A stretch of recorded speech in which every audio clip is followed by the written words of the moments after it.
Welcome back to Left Coast News. If you've tuned in to the news out of Olympia this week, you probably heard politicians, Sideshow Bob, taking victory laps. They're standing at the podiums telling you that crime is down across the board. Murders down over 20%. Property crimes dropping off a cliff. They pat themselves on the back, throw a few numbers at the screen, and expect you to nod along, smile, and believe that the streets you walk every single day have suddenly turned into a safe haven. Let me tell you something right now. From someone who spent decades wearing the badge, running patrol, chasing fugitives, and tracking suspects in the brush. Don't buy it.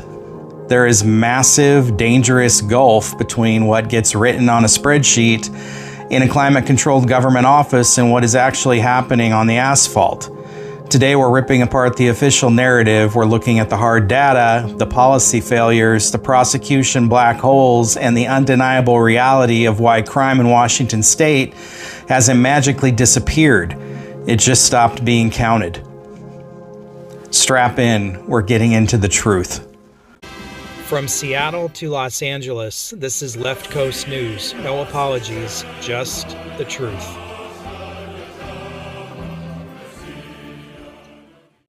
Let's look at the facts first, because around here we don't deal in the spin, we deal in reality. The state is celebrating a 20+% drop in homicides and property crime compared to last year. But here is the critical detail they leave out. What are they comparing it to? They are measuring against 2022, 2023, and 2024, the worst, most violent multi-year spike in modern Washington history. If you let crime skyrocket by 40% over 5 years and then it dips by 10 or 15% from that historic ceiling, you haven't solved the problem. You've just established a new dangerous normal. Compared to pre-2020 baselines, violent assaults and street-level crime are still elevated across our communities. Now let's talk about property crime and the so-called massive reduction on paper. Ask any small business owner, ask any homeowner who has had their vehicle prowled, their tools stolen out of their truck bed, or their storefront window smashed. Ask them, did you call 911? More often than not, the answer today is why bother? When citizens know our departments are running on skeletal crews, when they know that an officer is stacked 5 deep with priority 1 violent calls and won't be able to respond for hours, they stop calling. When retail stores are told that reporting shoplifting will just result in an online form that disappears into an administrative void, corporate tells them to write it off and stay quiet. When people stop calling, the dispatch log stays empty. When the dispatch log stays empty, the state's annual report looks clean. That's not a reduction in crime. That is a collapse in public confidence. That is an underreporting trap. And let's get into the staffing numbers, because this is where the policy failure becomes undeniable. Washington state ranks dead last, 51st out of all 50 states, and the District of Columbia in commissioned law enforcement officers per capita. We have sat in the basement of this country for over a decade. The national average is around 2.3 to 2.4 officers per 1,000 residents. Washington state sits around 1.3 to 1.4. Now, the governor announces $100 million in grants, giving out $60 million to local jurisdictions. Look, as a former cop, do I want agencies funded? Absolutely. Every agency needs resources, but throwing money at open slots doesn't fix a broken culture that spent years hamstringing the men and women who put their lives on the line. Recruits don't just want a signing bonus. They want to know that when they do their job lawfully, their leadership and their state have their back. And even when our officers do make the arrest, what happens next? This is the core of the problem: lack of prosecution and lack of incarceration.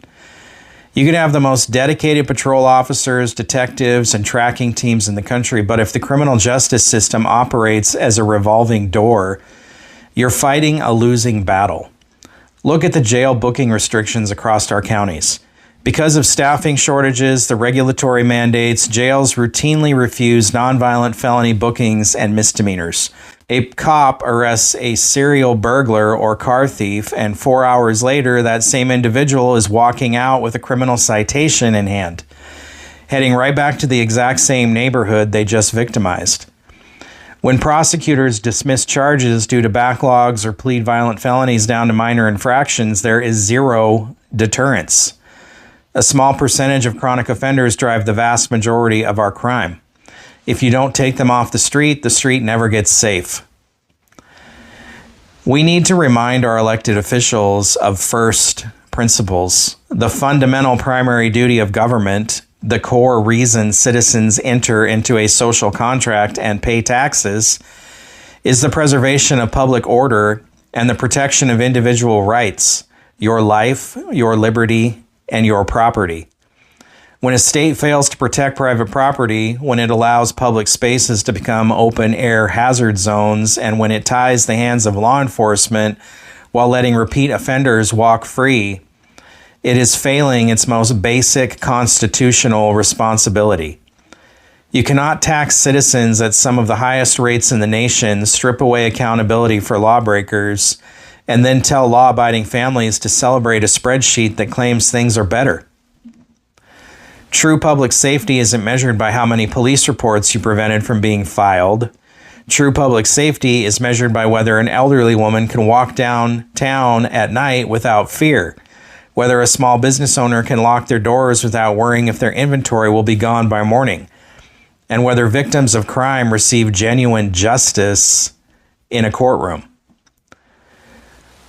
Don't let the spin fool you. Support the men and women on the front lines who are working shorthanded every single shift, doing the impossible with bare minimum. But demand accountability from the prosecutors, the judges, and the politicians who control the levers of the system. Until we fix the revolving door, until we incarcerate chronic offenders, and until we restore real law and order, these glossy reports aren't worth the paper they're printed on. That's the ground truth for today. Let me know what you think. Do you see a reduction in crime happening in the state? Is that what you're seeing in your neighborhood, in your city? Or are things getting worse? What sort of experience do you have with the police and the criminal justice system? Do you feel like they're getting the job done? Do you feel like the state is hamstringing cops, making it harder for them to do their job? Are the courts helping the situation? Are these people being incarcerated when they should be? Let me know what you think. If you made it this far, you're exactly the kind of person we built this channel for. Left Coast News exists to cut through the noise and bring you straightforward analysis of the stories shaping Washington, the Pacific Northwest, and beyond. If you found this video valuable, please subscribe and follow us wherever you get your content, including YouTube, Rumble, Brighteon, BitChute, Spotify, Apple Podcasts, X, Facebook, Instagram, and TikTok. If you'd like to help support independent journalism, you can also join us on Patreon. Patreon is free for now. You'll find the link in the description below. And if you think this story matters, share it with your friends and family. That's one of the biggest ways you can help this channel grow. Now I want to hear from you. What do you think? Do you agree with this analysis, or do you see it differently? Let me know in the comments below. Thank you for watching Left Coast News.